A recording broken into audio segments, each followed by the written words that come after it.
The steps involved in making an estate plan include: first, identify your goals for creating an estate plan. Do you want to provide for your family, protect assets, prepare for incapacity, take control of your legacy, or do all of the above? Decide whether avoiding probate is one of your goals. In most cases, assets transfer through the probate process, which can be complicated and expensive. You may want to avoid this, and that will require different estate planning techniques. Think about what will happen if you become incapacitated. If an illness or injury leaves you temporarily or permanently incapacitated, you'll need to consider questions such as who will make decisions for you and what kind of care you'll receive.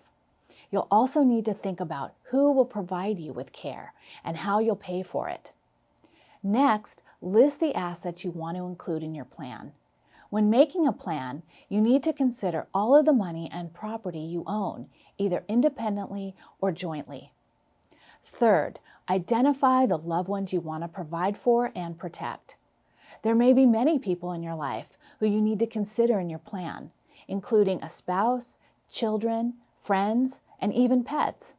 And your loved ones may all have different needs. For example, in some cases, you'll want to take extra steps to ensure that an inheritance is transferred appropriately and used wisely.